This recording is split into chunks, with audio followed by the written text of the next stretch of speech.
Dans la nuit du 5 juin 1944, le général Dwight David Eisenhower, commandant suprême des forces expéditionnaires alliées, prit un crayon et griffonna quelques phrases sur un bout de papier. La note commençait ainsi.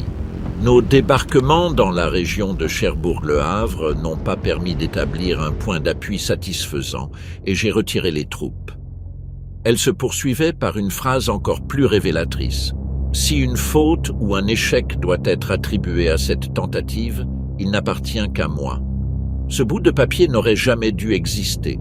Et pourtant, il était bien là, caché dans la poche de son uniforme, alors que les premières vagues de soldats foulaient le sable de Normandie.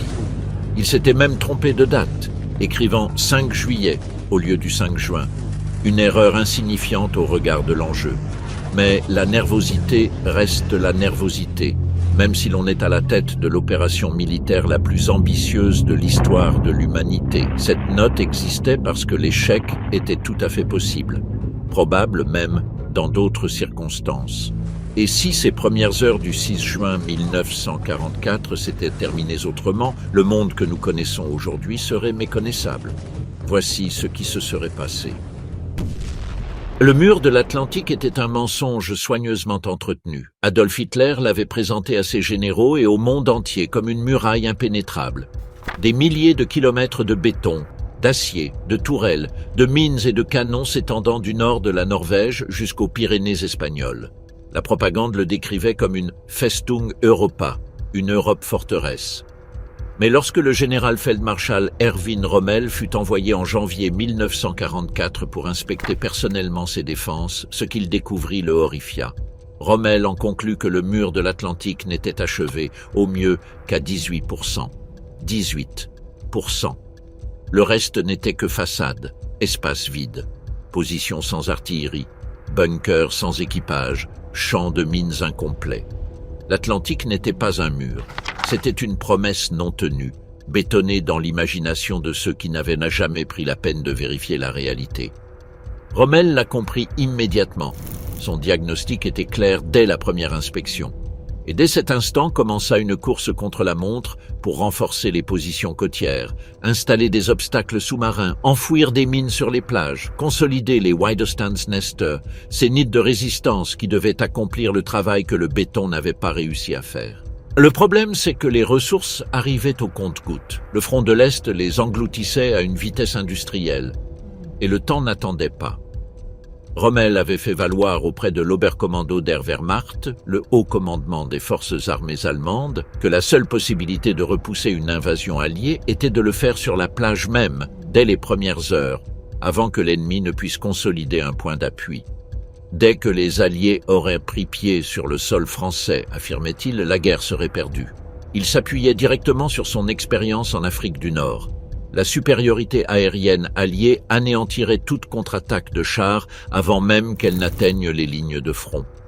Les divisions Panzer devaient être suffisamment proches pour intervenir dans les 12 premières heures. Si elles attendaient plus longtemps, elles n'arriveraient jamais à temps. Mais la vision de Rommel n'était pas la seule sur la table. Le général Feldmarschall Gerd von Rundstedt, commandant en chef du front de l'Ouest, avait une philosophie opposée. Von Rundstedt estimait qu'il fallait attirer les Alliés vers l'intérieur des terres avant de les écraser avec une réserve blindée massive. Une contre-attaque dévastatrice à l'intérieur des terres, et non une défense des plages. Le différend entre les deux hommes fut porté directement à l'attention d'Hitler, qui trancha le débat par la solution la plus inefficace possible sur le plan bureaucratique. Il répartit le commandement des divisions blindées entre Rommel, von Rundstedt et le Führer lui-même. Aucun des trois n'avait l'autorité totale sur l'ensemble des forces. C'est ainsi qu'à l'aube du 6 juin 1944, les divisions Panzer capables de anéantir le débarquement dès ses premières heures étaient dispersées entre 3 commandements, avec des règles d'intervention différentes, dans des positions qui n'étaient pas optimales, attendant des ordres qui devaient parfois passer par le bureau d'un Hitler endormi.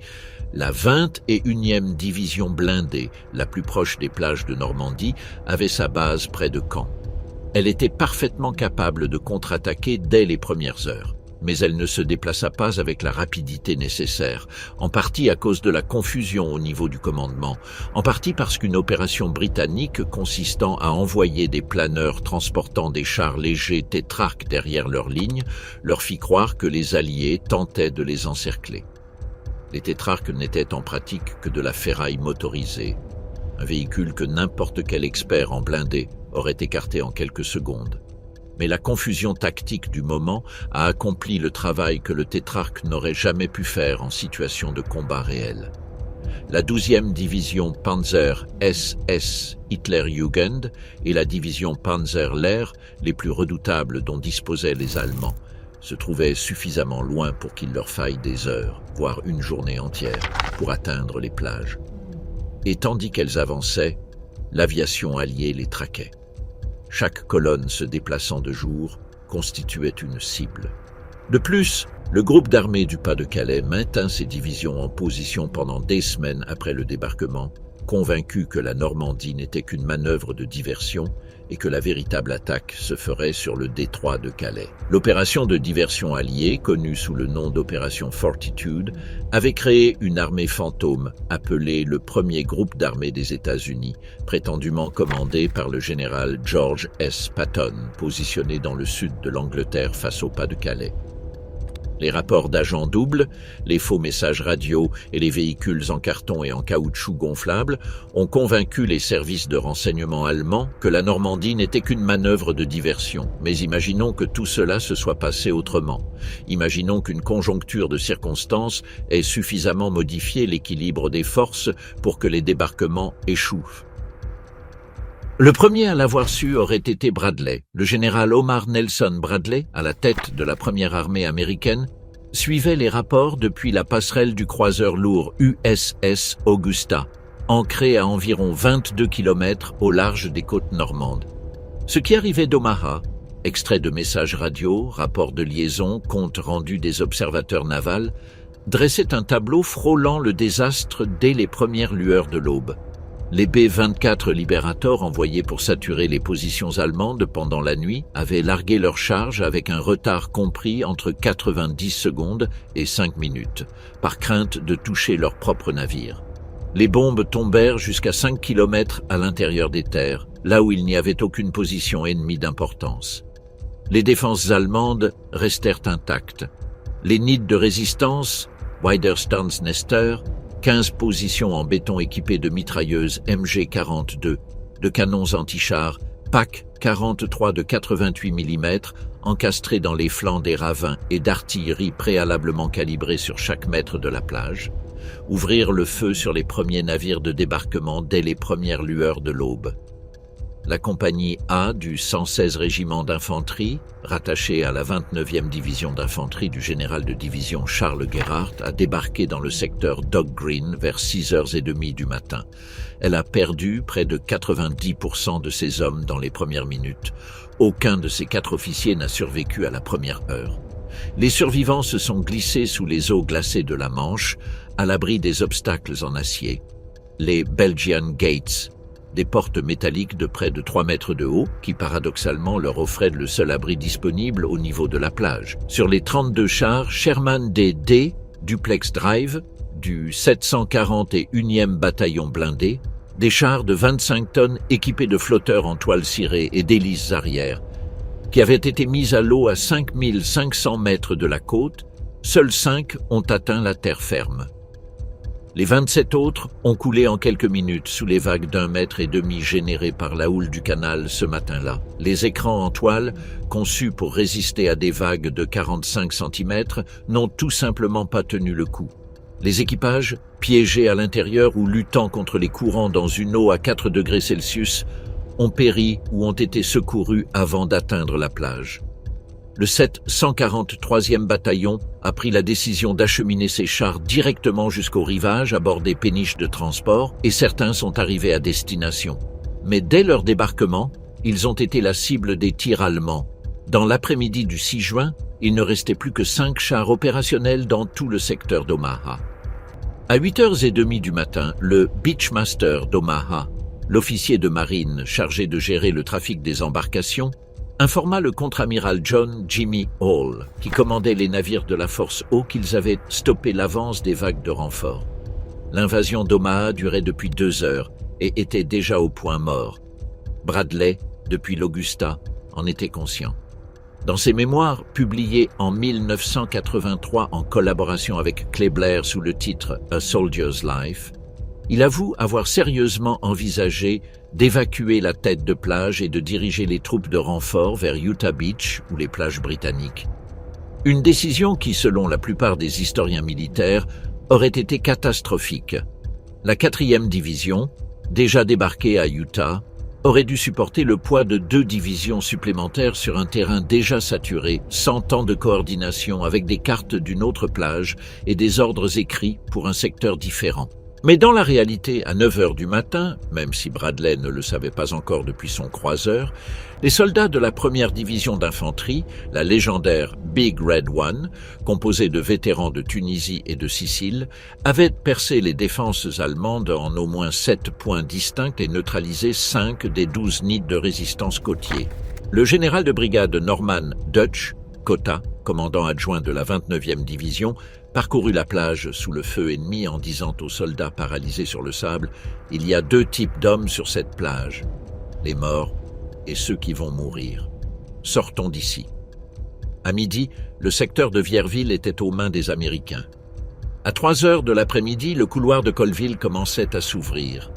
Bradley ne donna pas l'ordre de retraite. Dans notre scénario, c'est le cas.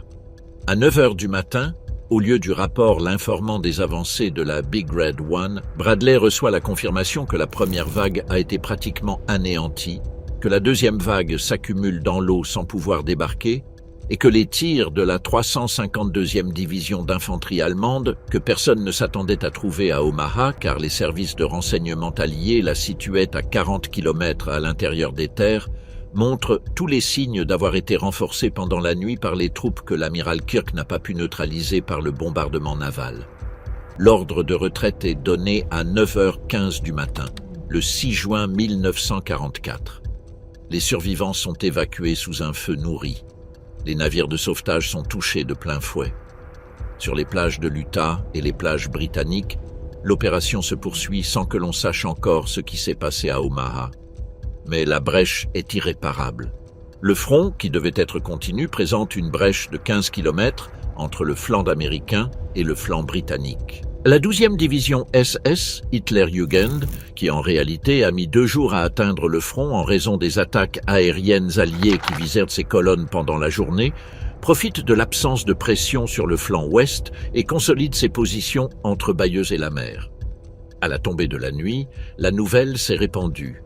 Le lendemain, le monde entier est au courant. Les morts sur la plage, entre 2000 et 5000 dans les premières heures, selon les estimations prudentes de l'historiographie militaire américaine, restent là où ils sont tombés. La mer commence à les ramener vers le rivage pendant plusieurs jours. La note existait bel et bien. Eisenhower l'avait rédigée dans la nuit du 5 juin, épuisé, à tel point qu'il s'était trompé de date. Il y disait que si quelque chose tournait mal, la faute lui incombait entièrement. On l'aurait pris au mot. On ne saurait exagérer l'ampleur du scandale politique qui aurait suivi l'échec de l'opération Overlord. Eisenhower, en tant que commandant suprême des forces expéditionnaires alliées, était responsable de l'opération. Il avait pris la décision finale de lancer l'attaque le 6 juin après que son météorologue en chef, le capitaine de groupe James Martin Stagg, du Meteorological Office de la RAF, l'eût informé d'une fenêtre météorologique favorable entre 2 systèmes orageux. Le risque était calculé. Si le 6 juin correspondait à cette fenêtre et que celle-ci ne se concrétisait pas, c'était Eisenhower qui l'avait choisi. Un autre élément vient renforcer le caractère inévitable de sa démission. Au cours des mois qui ont précédé l'opération Overlord, Eisenhower avait connu de graves tensions avec le Premier ministre Winston Churchill. Il avait menacé, non pas 1, mais 2 fois, de retourner aux États-Unis si on ne lui accordait pas davantage d'autorité opérationnelle. La relation entre les 2 hommes, bien que fonctionnelle, n'a jamais été facile. Churchill avait privilégié jusqu'au dernier moment une stratégie différente. Attaquer l'Axe depuis le sud de l'Europe, en passant par ce qu'il appelait le ventre mou du crocodile, en référence directe aux Balkans et à la Méditerranée. Eisenhower était l'architecte américain d'Overlord. Churchill était son plus grand sceptique parmi les Alliés. Face à cet échec, aucune défense n'aurait été possible. Ce qui suivit la démission d'Eisenhower s'avéra encore plus corrosif pour la structure de commandement allié. Le général George Catlett Marshall, chef d'état-major de l'armée des États-Unis et mentor d'Eisenhower, avait soutenu Overlord sans réserve dès le début. Marshall était le deuxième nom sur la liste des commandants suprêmes potentiels avant que Roosevelt ne choisisse Eisenhower. Une défaite de cette ampleur aurait également affaibli sa position, et avec elle celle de l'aile de l'état-major américain qui croyait en une approche directe contre l'Europe. Les généraux du Pacifique, dont Douglas MacArthur, qui n'avait jamais caché sa conviction que le théâtre du Pacifique constituait l'effort principal, auraient trouvé dans le désastre de la Normandie l'argument définitif pour réaffecter des ressources vers leurs opérations. Le président Franklin Delano Roosevelt devait affronter les élections en novembre 1944, 4 mois après le désastre. En réalité, il remporta son 4e mandat haut la main, bien que sa santé fût déjà nettement détériorée. Les poches sous ses yeux, la couleur grisâtre de sa peau et la perte de poids qu'il avait subie alarmèrent son entourage. Les médecins de la marine qui le soignaient à cette époque savaient que le président était en train de mourir. Ce qu'ils ignoraient, c'était combien de temps il lui restait à vivre. Même après l'échec de la Normandie, Roosevelt restait un président de guerre bénéficiant d'une solide base de soutien populaire. Celui qui avait sorti le pays de la Grande Dépression grâce au New Deal et qui avait unifié la nation après Pearl Harbor. Les précédents historiques concernant les présidents sortant en période de conflit favorisaient sa réélection. Mais l'écart aurait été bien plus serré. Thomas E. Dewey, gouverneur de New York et candidat républicain, que la presse de presque tout le pays avait déjà enterré comme candidat perdant avant les élections, aurait su tirer parti de la catastrophe avec plus d'agilité politique que les démocrates ne l'auraient imaginé. Dans des États clés comme la Pennsylvanie, l'Ohio et l'Illinois, où vivaient les familles des divisions qui avaient débarqué en Normandie, le vote aurait pu basculer dans l'autre sens. L'effet le plus significatif ne se serait pas fait sentir en 1944, mais en 1948. Roosevelt, dont la santé s'était détériorée jusqu'à son décès le 12 avril 1945, aurait de toute façon laissé la présidence entre les mains de son vice-président Harry S. Truman. Mais un Truman arrivant au pouvoir avec l'ombre de l'échec de la Normandie planant sur l'administration démocrate, plutôt que celle de la victoire du jour de la victoire en Europe, aurait été un Truman politiquement et moralement affaibli dès le premier jour. Son capital de leadership, qui, dans la réalité, provenait en grande partie de sa gestion de la phase finale victorieuse de la guerre, n'aurait pas existé. Dewey, qui, dans la réalité, a perdu les élections de 1948 avec l'un des écarts les plus serrés du XXe siècle, bien que le Chicago Tribune l'ait proclamé vainqueur par erreur dans son édition de l'Aube, aurait disposé d'un programme politique bien plus solide.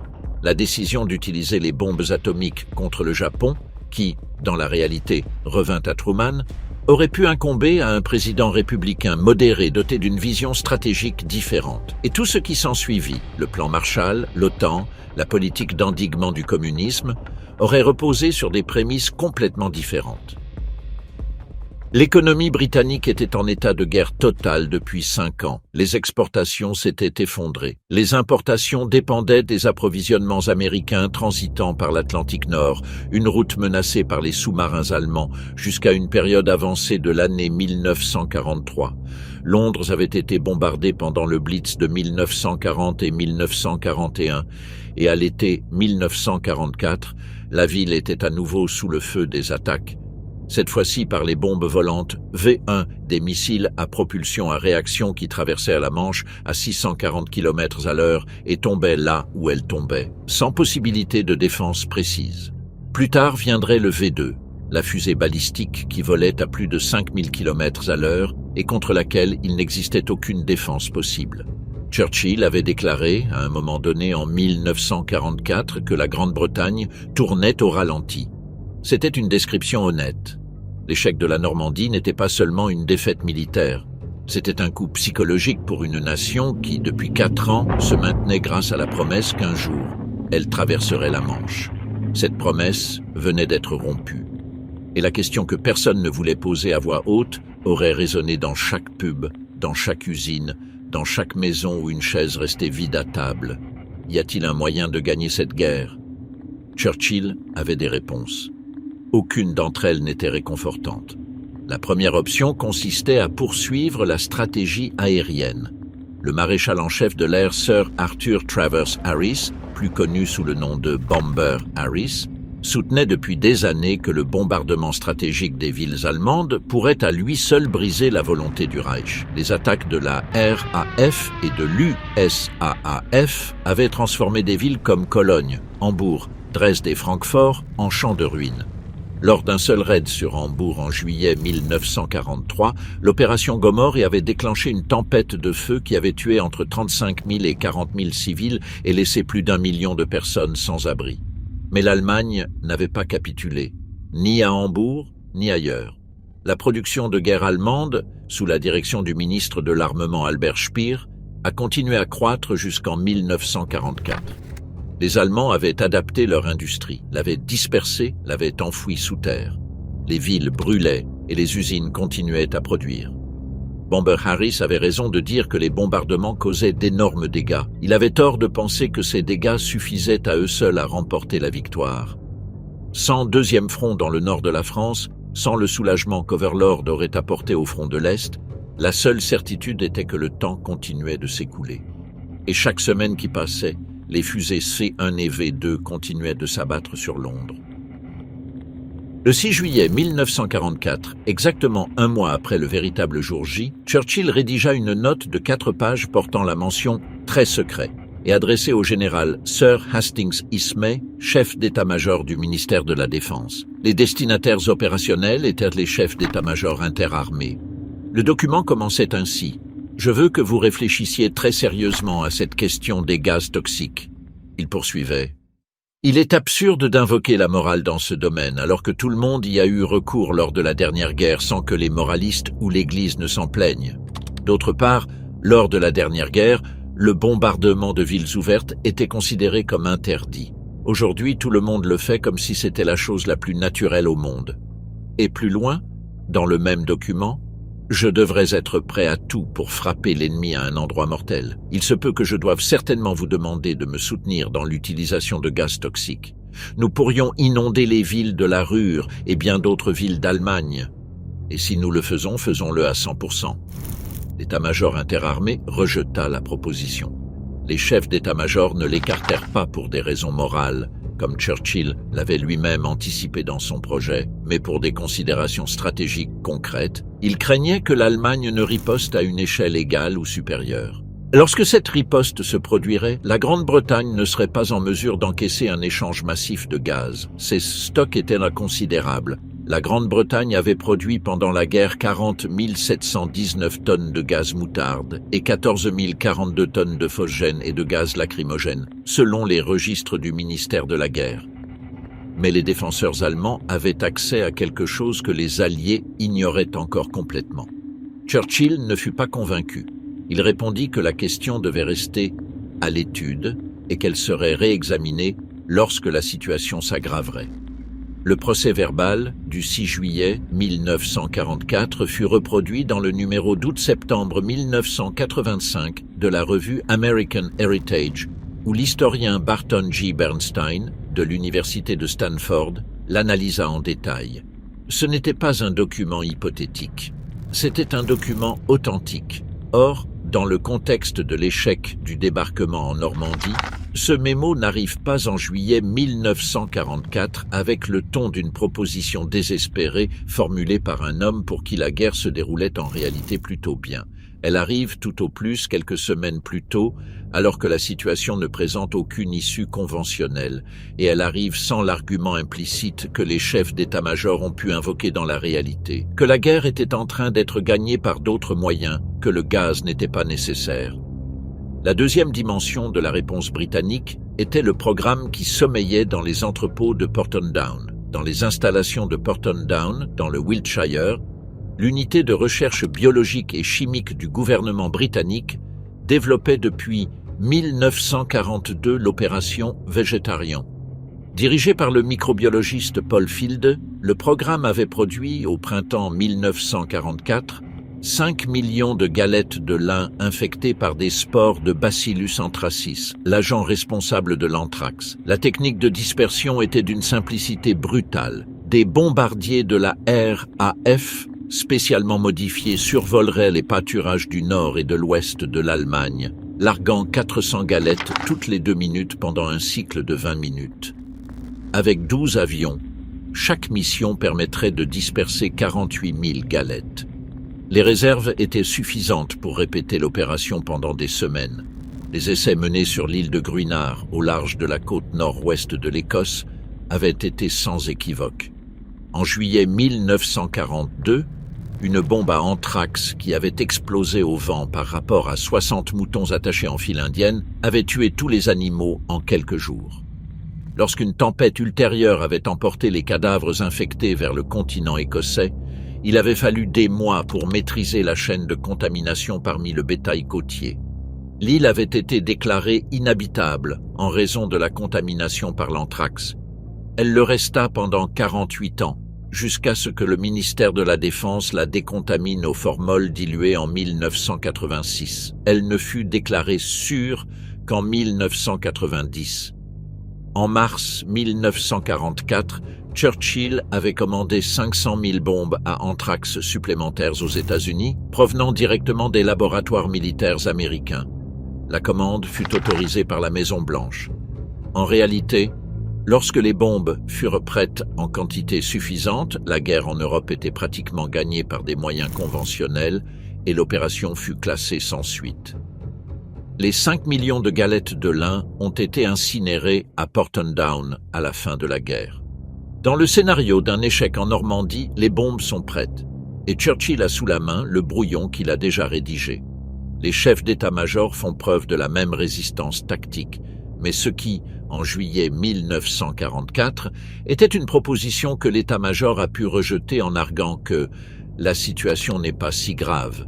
Un an plus tard, 102e front, alors que les fusées SI-2 s'abattent sur Londres depuis des positions que la RAF ne peut neutraliser, que l'Union soviétique avance seule depuis l'Est et referme tout scénario favorable à la Grande-Bretagne dans l'après-guerre, les choses seraient déjà aussi graves que Churchill avait anticipé qu'elles pourraient le devenir. Le seuil aurait été franchi, pas nécessairement en un seul jour, pas nécessairement par une seule décision dramatique, mais par la même logique progressive que Churchill lui-même avait prévue lorsqu'il avait écrit que la proposition devait rester à l'étude. Il faut s'arrêter ici un instant, car ce qui suit est le scénario le plus sombre qui soit, et il convient de l'envisager de front avant de l'examiner. Si Churchill avait autorisé l'utilisation d'armes chimiques ou biologiques contre l'Allemagne, les Allemands auraient riposté.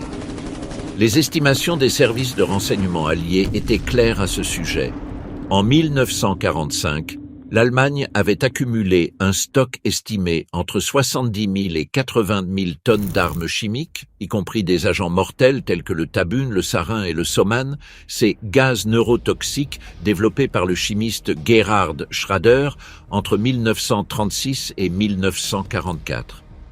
Le tabun, synthétisé en 1936 et produit à raison de plus de 12 000 tonnes métriques dans l'usine de Diernfurt an der Oder, était tellement supérieur au gaz moutarde de la Première Guerre mondiale qu'il aurait complètement changé la donne. La Luftwaffe avait accumulé un demi-million de bombes à gaz dans ses dépôts.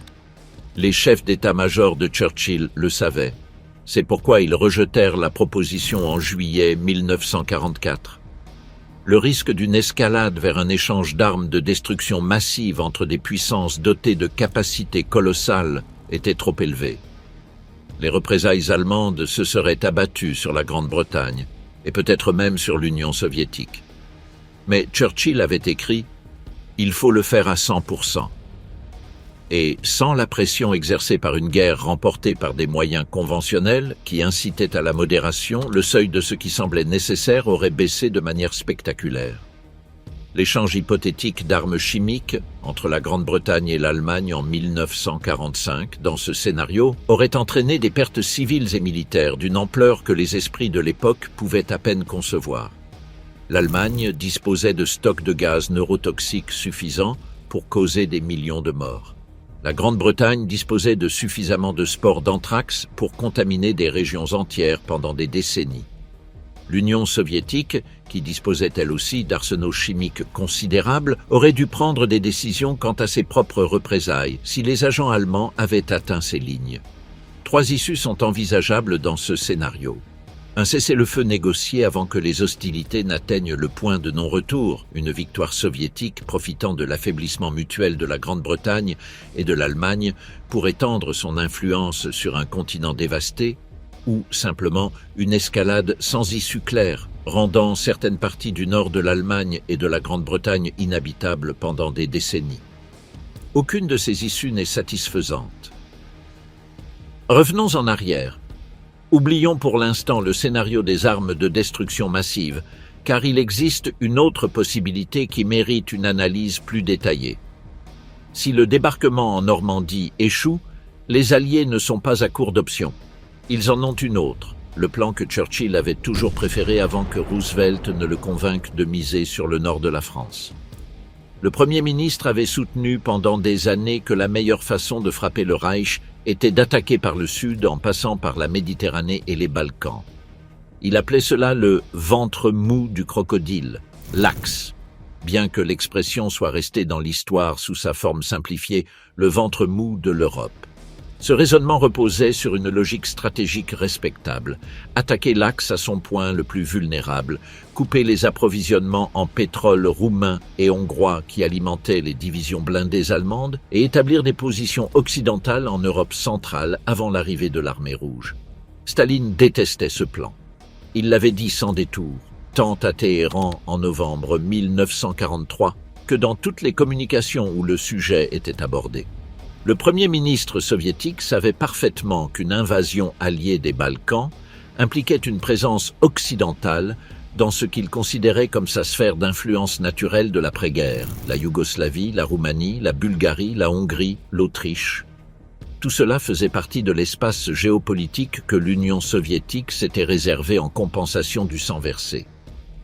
Dans la réalité, l'opération Dragoon, le débarquement allié dans le sud de la France qui eut lieu le 15 août 1944 fut un succès retentissant précisément parce que la Wehrmacht avait retiré la plupart de ses forces du sud pour faire face à l'avancée depuis la Normandie. Sans ce facteur, sans le succès d'Overlord, le sud de la France aurait continué d'être défendu. Dragoon aurait été une bataille très différente et peut-être même un échec. Mais les Balkans constituaient un théâtre d'opérations différent. L'Italie avait déjà été conquise sur ses positions les plus accessibles.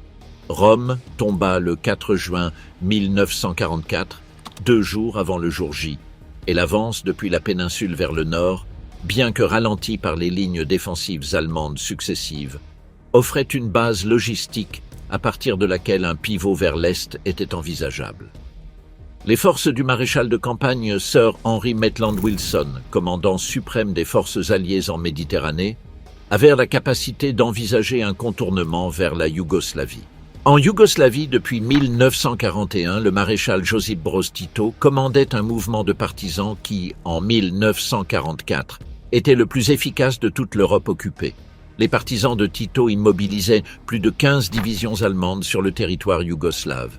Une force alliée arrivant par le sud aurait trouvé en Tito un allié de premier plan, mais elle aurait également rencontré, avançant depuis l'Est, les divisions soviétiques du maréchal Fyodor Tolboukine, dont le 3e front ukrainien atteignit la frontière orientale de la Yougoslavie en septembre 1944. La confrontation entre les forces occidentales et soviétiques au cœur des Balkans aurait constitué la crise la plus grave de la guerre pour les Alliés. Le choc n'aurait pas nécessairement été armé, mais il aurait été politiquement dévastateur et son ampleur aurait dépendu de la durée de la guerre. Roosevelt n'a jamais partagé l'enthousiasme de Churchill pour les Balkans. Il l'avait clairement fait savoir dès la conférence de Casablanca en janvier 1943, où les Américains avaient fait pression pour une invasion directe de la France cette même année. Le général George Marshall avait qualifié la stratégie méditerranéenne de Churchill de chemin vers un bourbier sans fin. Et à Téhéran, en novembre 1943, Roosevelt s'est rangé du côté de Staline pour clore définitivement le débat en faveur d'Overlord. Le président américain se méfiait de ce qu'il considérait comme de l'impérialisme stratégique britannique. Churchill cherchant à s'assurer des positions en Méditerranée orientale pour protéger les voies d'accès vers l'Inde et préserver l'Empire. Roosevelt voulait mettre fin à la guerre, pas gagner des positions sur l'échiquier colonial. Sans Overlord comme pôle d'unité, sans ce succès partagé qui a forgé la cohésion de l'Alliance occidentale entre juillet et décembre 1944, lorsque les forces américaines ont percé le front du bocage normand et avancé de 600 km en 6 semaines, les divergences de vision entre Washington et Londres auraient éclaté avec toute leur virulence. Le déclencheur le plus probable aurait été la décision concernant l'utilisation des ressources américaines restantes. Au moment de l'échec de la campagne de Normandie, le général Douglas MacArthur consolidait ses positions en Nouvelle-Guinée et préparait l'assaut sur les Philippines. L'amiral Chester Nimitz venait de s'emparer de Sepang, dans les îles Mariannes, ce qui plaçait pour la première fois depuis le début de la guerre les B-29 Super Fortress à portée de bombardement des îles japonaises. La guerre du Pacifique progressait. Si le théâtre européen semblait être un bourbier sans issue, la logique consistant à concentrer les efforts là où les victoires se succédaient, c'est-à-dire dans le Pacifique, aurait pesé très lourdement sur l'état-major interarmées américain. Une réduction de l'engagement américain en Europe, même partielle, aurait considérablement ralenti toute avancée alliée dans les Balkans. Les lignes d'approvisionnement depuis les ports italiens, Naples, Tarente, Brindisi, vers l'intérieur de la Yougoslavie étaient déjà compliquées. Les Alpes dinariques, un massif montagneux dont les cols oscillent entre 1200 et 1800 mètres d'altitude, avec des routes de montagne étroites et sans infrastructure ferroviaire adéquate, ne pardonnent pas aux planificateurs logistiques. Sans camions américains, sans carburant américain, sans l'appareil industriel des États-Unis soutenant chaque décision tactique, l'avancée serait devenue un véritable tour de force sur un terrain hostile. Les ravitaillements, qui dans la réalité avaient permis à Patton de progresser à travers la France, à certains moments, sa troisième armée consommait plus de 400 000 gallons de carburant par jour, auraient dû être redirigés vers un théâtre d'opération où les routes étaient en plus mauvais état et où l'ennemi pouvait se défendre plus facilement. Et puis, il y avait le problème politique de la Yougoslavie elle-même. Josip Broz Tito, le commandant partisan yougoslave, avait fondé sa légitimité sur deux piliers simultanés: la lutte contre l'occupation allemande et la confrontation armée avec les Tchetniks du général Dragoljub Mihailović, ces forces monarchistes serbes qui, à certains moments, collaboraient tactiquement avec les occupants italiens pour combattre les communistes. Tito n'était pas un homme prêt à accepter la tutelle de qui que ce soit. Il le prouverait avec Staline lui-même en 1948, lorsqu'il rompit avec Moscou et fonda le courant du communisme non aligné. En 1944, cependant, la présence physique de l'armée rouge à ses frontières orientales aurait considérablement réduit cette marge d'indépendance. Les Britanniques avaient financé et approvisionné Tito depuis 1943, lorsque le capitaine F.W.D. Deakin avait été parachuté sur le territoire partisan et était revenu avec un rapport indiquant que les communistes de Tito étaient militairement bien plus efficaces que les monarchistes de Mihailović. Churchill, malgré son instinct anticommuniste, avait opté pour le pragmatisme. Si c'était Tito qui tuait les Allemands, Tito était l'allié. Mais dans le contexte de l'échec de la Normandie, avec l'armée rouge arrivant dans l'est de la Yougoslavie avant les alliés occidentaux venant du sud, la relation entre Tito et les soviétiques aurait revêtu un caractère différent, davantage de dépendance que d'alliance latérale. Le soutien logistique soviétique serait arrivé avant celui des Britanniques. La dette politique aurait été différente. Pendant ce temps, les soviétiques continuaient d'avancer dans le nord. L'opération Bagration de juin à août 1944, qui dans notre réalité a anéanti le groupe d'armées centre allemand avec des pertes de 350 000 à 400 000 soldats, et fait progresser le front de plus de 600 km en moins de 2 mois, aurait tout de même eu lieu.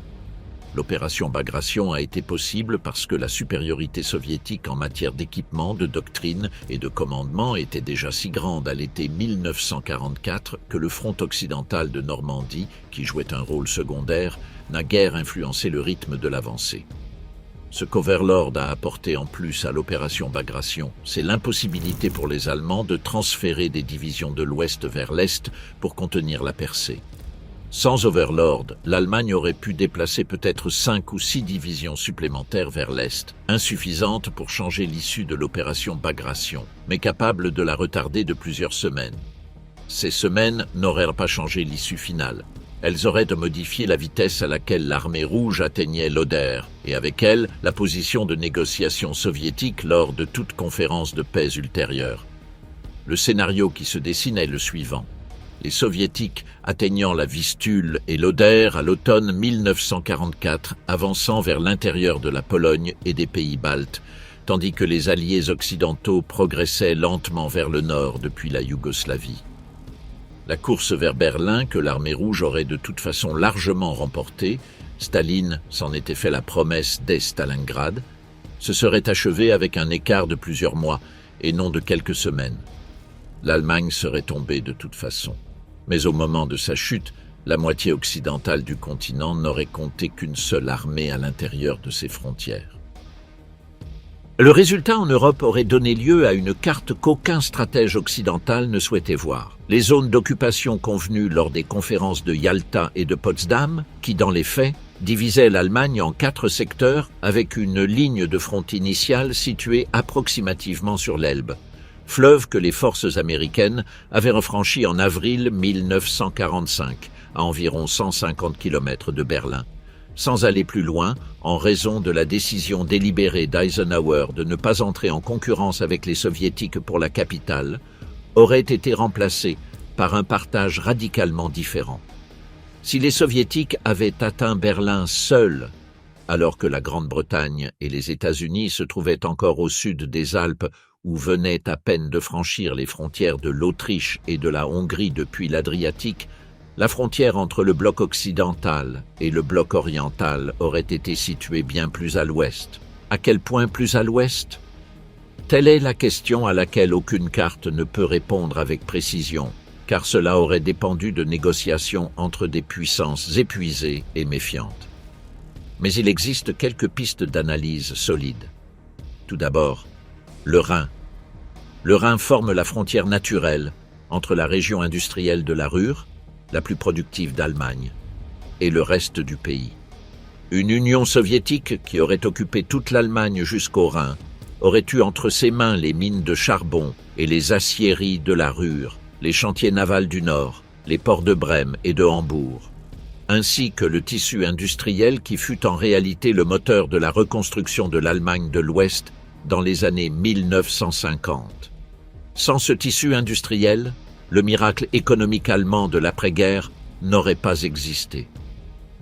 Sans la République fédérale d'Allemagne comme pilier industriel de l'Europe occidentale, le plan Marshall, les 13 milliards de dollars que les États-Unis ont injectés dans la reconstruction européenne entre 1948 et 1952 auraient concerné un territoire bien plus restreint et aurait eu un impact incomparablement moindre. La division de Berlin n'aurait pas existé telle que nous la connaissons. Il n'y aurait pas eu de Berlin-Ouest en tant qu'îlot allié sur le territoire soviétique.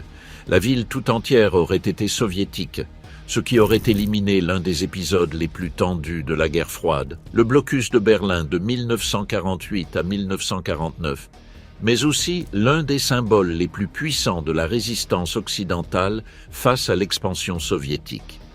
Deuxièmement, la France.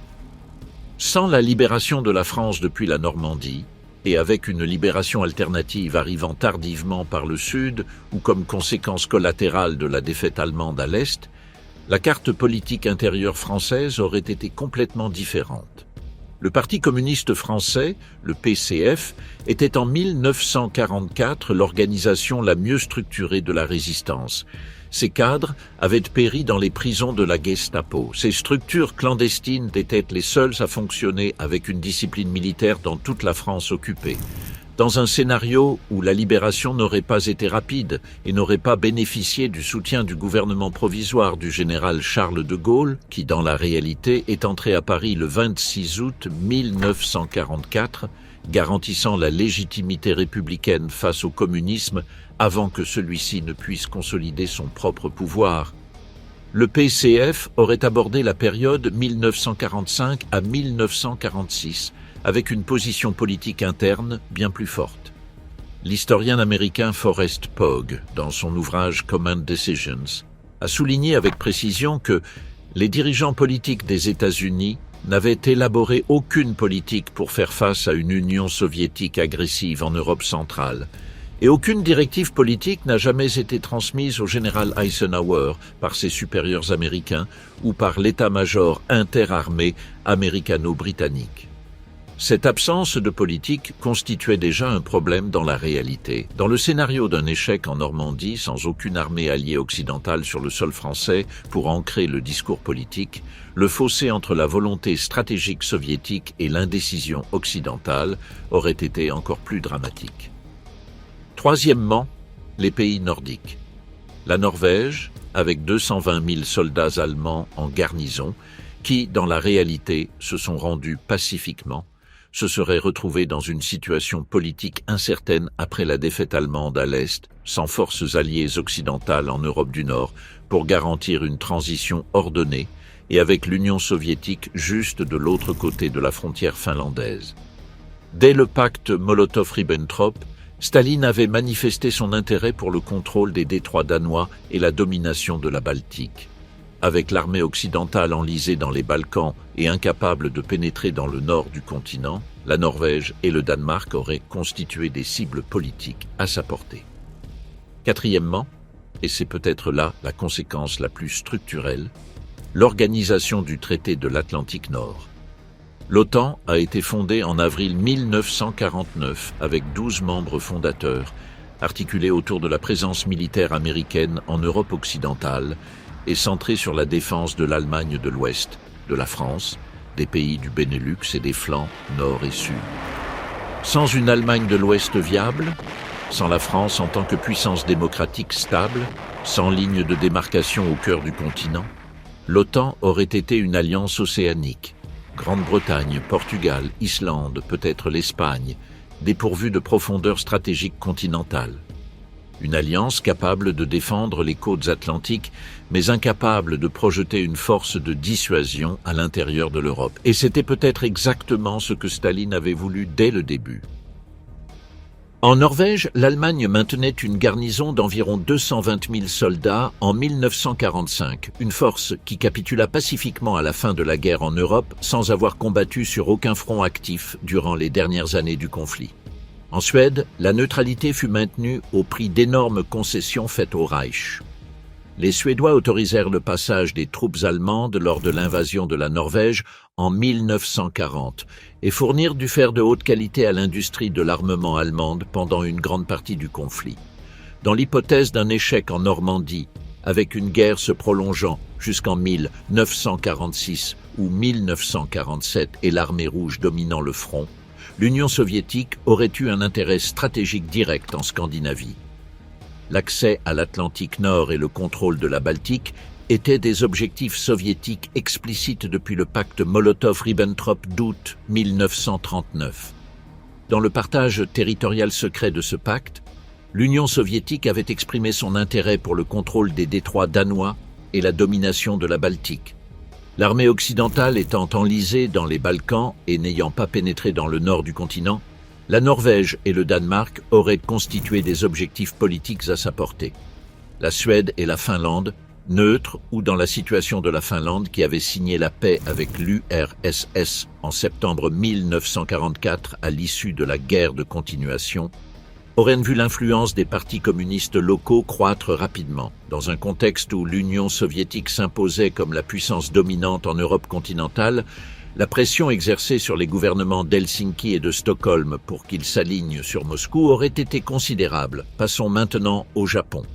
L'entrée en guerre de l'Union soviétique dans le Pacifique, le 8 août 1945, fut l'un des facteurs qui précipitèrent la capitulation japonaise. Dans la réalité, les Soviétiques ont rompu le pacte de neutralité soviéto-japonais de 1941 et lancé l'opération Tempête d'août, s'emparant de la Mandchourie, de la Corée du Nord et des îles Kouriles en moins de 2 semaines.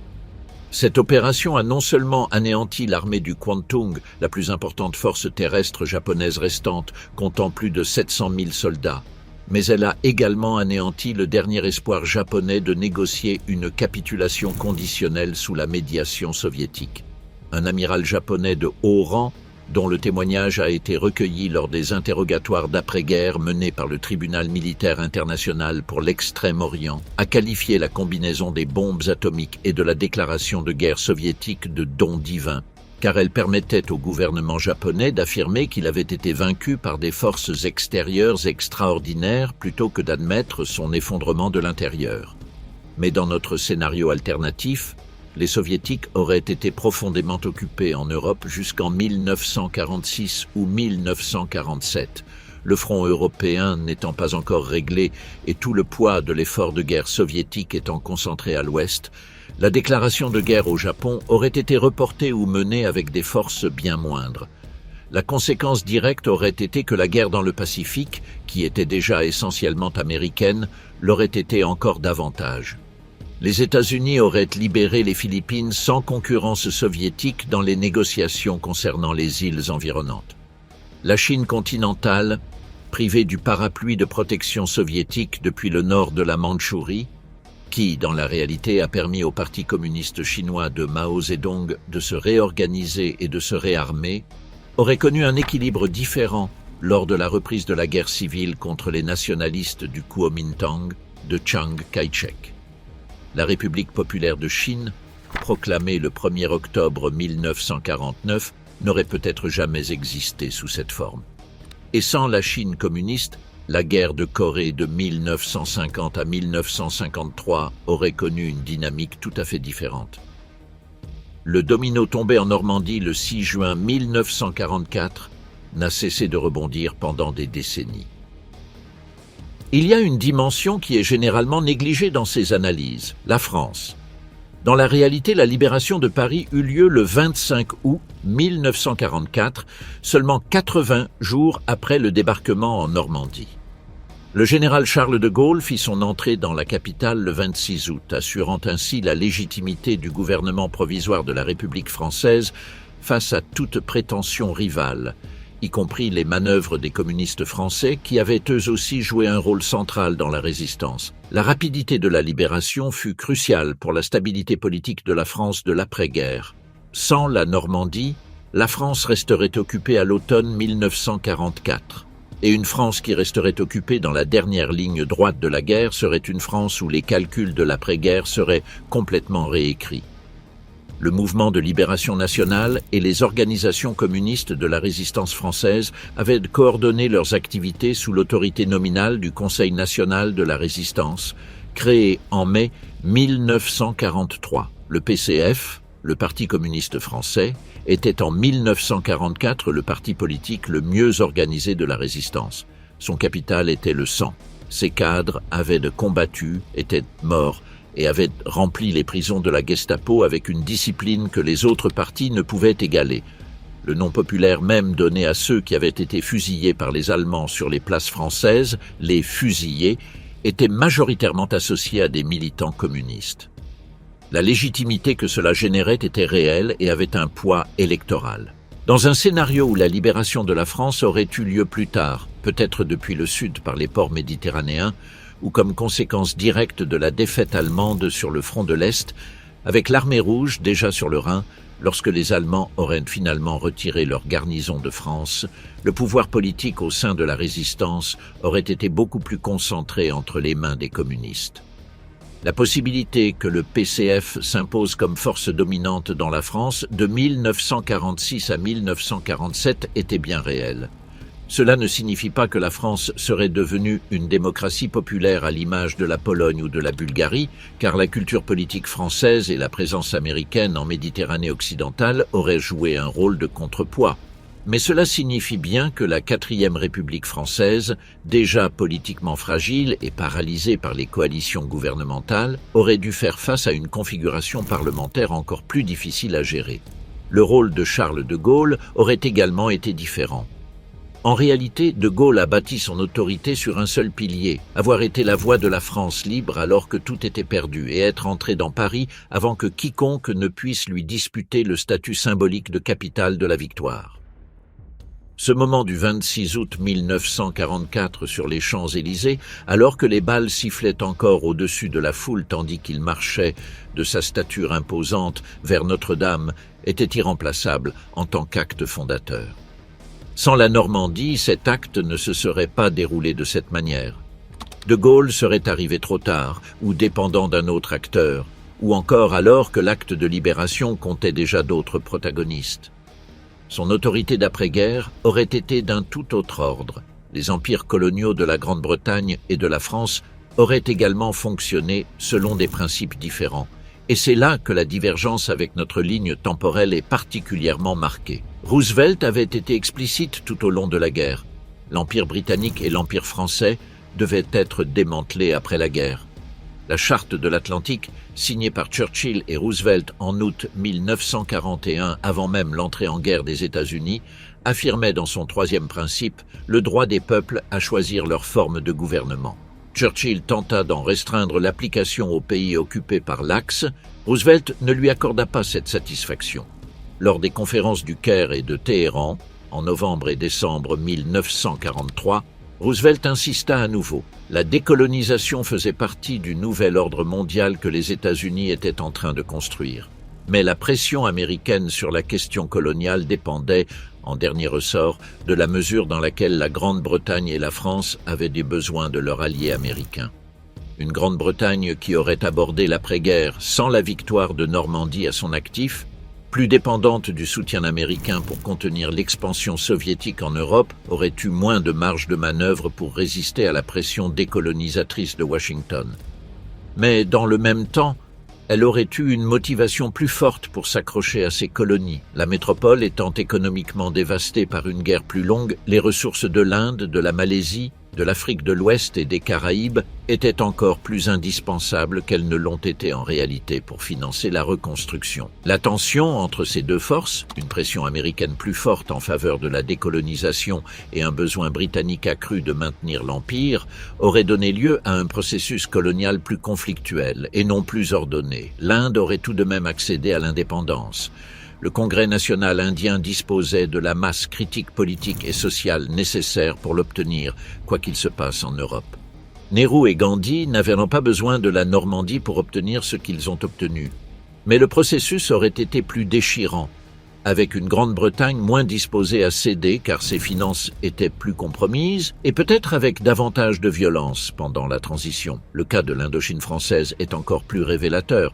En réalité, la France a repris le contrôle du Vietnam, du Laos et du Cambodge en 1945, l'a conservé pendant 8 années de guerre contre le Viet Minh de Ho Chi Minh et en a été définitivement chassée après la défaite de Dien Bien Phu en mai 1954.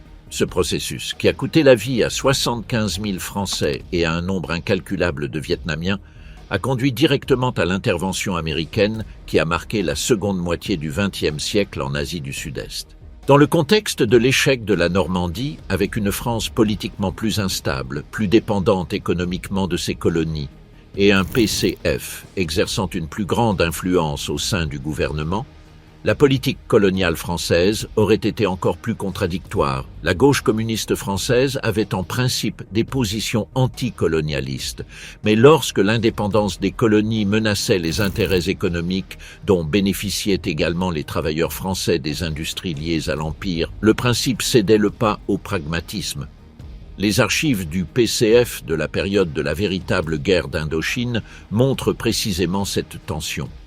Dans le scénario alternatif, avec un PCF plus fort, cette tension aurait été plus visible et moins facile à résoudre. Le Maroc et la Tunisie, protectorats français qui, dans la réalité, ont accédé à l'indépendance en 1956, à l'issue de négociations relativement ordonnées, en partie sous la pression américaine, seraient restés sous contrôle français plus longtemps, mais de manière plus fragile. La dette que la France avait envers les combattants marocains de l'armée d'Afrique, qui avaient en réalité joué un rôle décisif dans les campagnes d'Italie, aurait été plus importante et plus difficile à ignorer.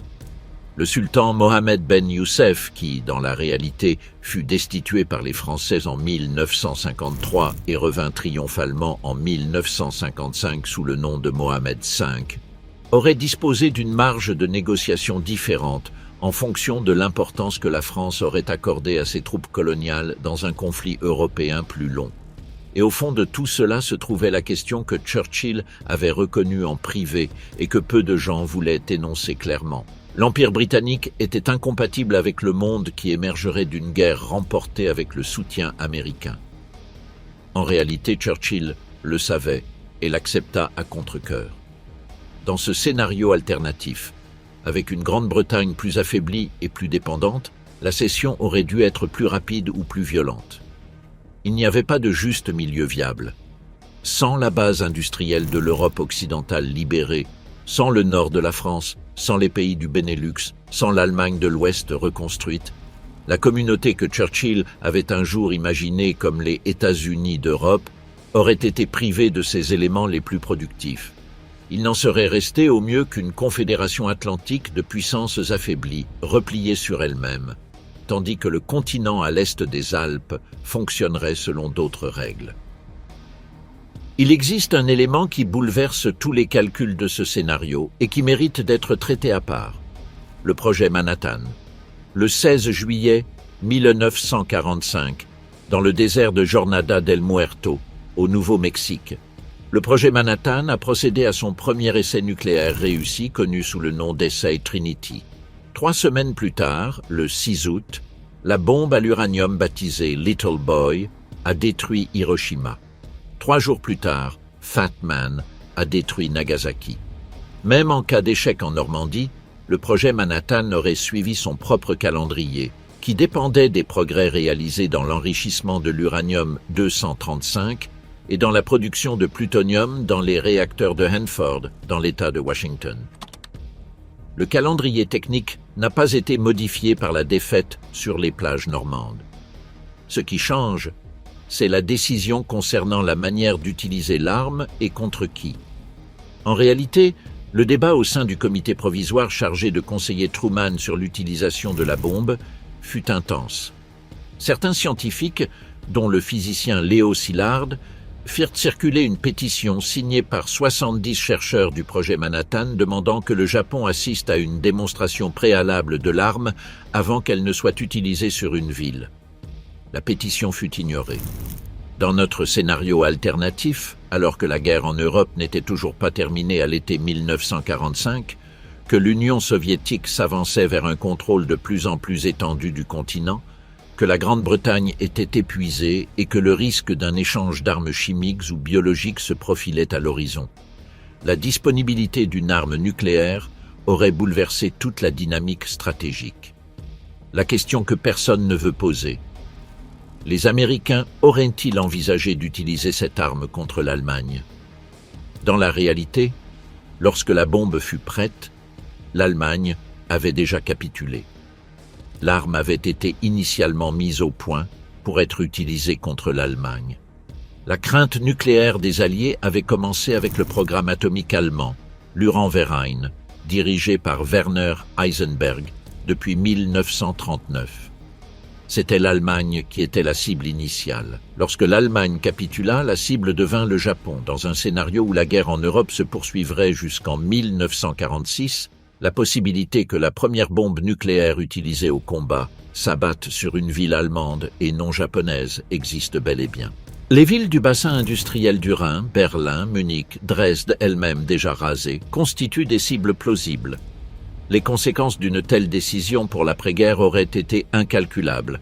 L'occupation d'une Allemagne partiellement irradiée, le moral d'une nation anéantie non seulement par la défaite mais aussi par l'anéantissement atomique, le précédent de l'utilisation d'armes nucléaires sur le sol européen, et les soviétiques, qui connaissèrent le programme grâce à leurs espions au sein du projet Manhattan, Klaus Fuchs, Theodore Hall, David Greenglass, auraient accéléré leur propre programme nucléaire avec une urgence encore plus grande. En réalité, l'Union soviétique a testé sa première bombe atomique le 29 août 1949. Dans ce scénario, avec la motivation supplémentaire d'une Allemagne nucléaire à l'horizon et grâce à l'énorme capital humain que représentaient les physiciens allemands capturés dans la zone soviétique, elle aurait pu y parvenir plus tôt. En 1950, dans cette histoire alternative, la carte politique de l'Europe serait méconnaissable. Le rideau de fer que Winston Churchill avait décrit dans son discours prononcé à Fulton, dans le Missouri, le 5 mars 1946. De Stettin sur la Baltique, à Trieste sur l'Adriatique, un rideau de fer s'est abattu sur le continent. Aurait été tracé 500 ou 700 kilomètres plus à l'ouest. Berlin-Ouest, Hambourg, Düsseldorf, Francfort, peut-être Munich. Toutes ces villes auraient trop pu se retrouver à l'est de cette ligne. L'organisation du traité de l'Atlantique Nord, l'OTAN, aurait tout de même vu le jour, probablement centrée sur les côtes atlantiques, la Grande-Bretagne, l'Irlande, le Portugal, l'Espagne, peut-être le nord de l'Italie. Une alliance défensive construite autour de l'océan plutôt qu'autour du continent. Le plan Marshall, le programme américain de reconstruction de l'Europe occidentale, aurait eu une portée géographique bien plus restreinte, même si les motivations des États-Unis pour empêcher que la catastrophe économique européenne ne crée un terrain fertile pour le communisme restaient les mêmes. La France, dans ce scénario, constituait la plus grande inconnue. Churchill avait un temps envisagé une union franco-britannique, une confédération des deux puissances européennes atlantiques qui jouerait le rôle d'un troisième acteur dans la confrontation entre Washington et Moscou. Dans les heures les plus désespérées de juin 1940, avant la chute de la France, le cabinet de guerre britannique était même allé jusqu'à rédiger sérieusement une proposition d'union politique entre les deux pays. Cette proposition fut enterrée lorsque le maréchal Philippe Pétain forma le gouvernement de Vichy. Une Grande-Bretagne et une France sortant de la guerre dans une position de plus grande vulnérabilité relative auraient eu des raisons plus impérieuses d'explorer des formules de coopération plus approfondies. La communauté européenne du charbon et de l'acier, l'embryon de ce qui est devenu l'Union européenne, était en réalité une initiative menée par la France et l'Allemagne de l'Ouest.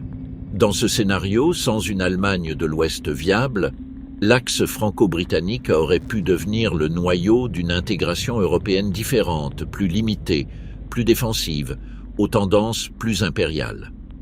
La conception de Churchill d'une Europe unie n'était pas fédéraliste au sens moderne du terme. Il s'agissait de la vision d'un arbitre continental chargé de préserver l'équilibre des pouvoirs. Sans la présence massive des Américains sur le sol européen, qui fut en réalité le résultat de l'après-guerre, cette vision aurait eu davantage de chances de se concrétiser sous une forme ou une autre. Erwin Rommel, le renard du désert, l'homme qui en janvier 1944 avait parcouru les plages normandes et conclu que le mur de l'Atlantique était une supercherie, l'homme qui avait soutenu que les divisions Panzer devaient se trouver à quelques heures de la côte pour pouvoir contre-attaquer dès les premières heures critiques du débarquement, est mort le 14 octobre 1944. Dans un cadre bien éloigné du champ de bataille. Après l'échec de l'attentat contre Hitler du 20 juillet 1944, les enquêtes de la Gestapo ont établi un lien entre Rommel et les conspirateurs, bien que la nature exacte de sa participation fasse encore l'objet de débats parmi les historiens. Le général se remettait chez lui à Herrlingen, dans le bas de Württemberg, des blessures subies lorsque son véhicule avait été mitraillé par des chasseurs de la RAF le 17 juillet. Deux généraux se présentèrent à sa porte le 14 octobre avec une offre, le suicide et des funérailles nationales avec les honneurs, ou un procès devant le tribunal du peuple et des représailles contre sa famille. Rommel choisit la pilule de cyanure. Le régime annonça qu'il était mort de ses blessures de guerre. Même si l'opération en Normandie avait échoué, l'attentat du 20 juillet aurait tout de même eu lieu. Le colonel Klaus Schenk von Stauffenberg avait passé des années à mettre en place le complot, indépendamment des résultats sur les plages normandes. La défaite des Alliés en Normandie aurait même pu lui conférer un caractère d'urgence accru. La guerre n'étant manifestement pas près de se terminer, les fractures internes du régime se seraient accentuées. Mais sans le contexte d'un débarquement allié réussi, Capable de convaincre l'élite militaire que la défaite était inévitable, le complot aurait bénéficié d'un soutien moindre parmi les officiers qui attendaient un prétexte pour se rallier à la cause. Et ainsi, Rommel aurait pu survivre un peu plus longtemps. L'homme qui comprenait le mieux ce qu'il fallait pour défendre les côtes normandes, l'homme qui aurait pu changer le cours des événements s'il avait disposé des ressources et de l'autorité qu'il réclamait, aurait vu la défaite allemande se consumer lentement depuis son lit de convalescence sans pouvoir rien y changer. Le mur de l'Atlantique ne représentait que 18% de ce qu'il promettait. Il a suffi à contenir le débarquement dans la nuit du 5 juin 1944, exactement un an avant la fin d'une guerre qui s'est terminée de la même manière, mais un an plus tard. Dans tous les scénarios possibles, au final, l'Allemagne perdait. La différence résidait dans savoir qui gagnait à ses côtés et à quel prix. L'aide de camp du général Eisenhower, le capitaine Harry Butcher, a trouvé la note un mois après le véritable jour J. Il l'a sauvée avant qu'Eisenhower ne la détruise. Elle repose aujourd'hui à la bibliothèque présidentielle Eisenhower à Abilene, au Kansas, dans une vitrine d'exposition permanente. La note compte 67 mots. Elle est datée, par erreur, du 5 juillet. Elle se termine par cette phrase qu'Eisenhower n'a jamais eu à prononcer. « Si une faute ou un manquement doit être attribué à cette tentative, il n'appartient qu'à moi seul. » Ces 67 mots ont plus de poids qu'il n'y paraît. Ils pesèrent dans la poche d'Eisenhower tandis qu'il contemplait l'horizon dans la nuit du 5 juin. Et ils pèsent aujourd'hui parce que nous savons, avec le recul de 8 décennies, tout ce qui dépendait du fait qu'il n'ait jamais eu à les lire. Plus de 150 000 soldats ont débarqué en Normandie le 6 juin 1944. Plus de 4 000 sont morts rien que ce premier jour, selon les registres du ministère américain de la Défense. Parmi les chiffres les plus élevés, les 2400 pertes estimées sur la plage d'Omaha au cours des premières heures. Parmi ceux qui ont atteint la terre ferme, d'innombrables soldats ont par la suite décrit l'expérience dans les mêmes termes.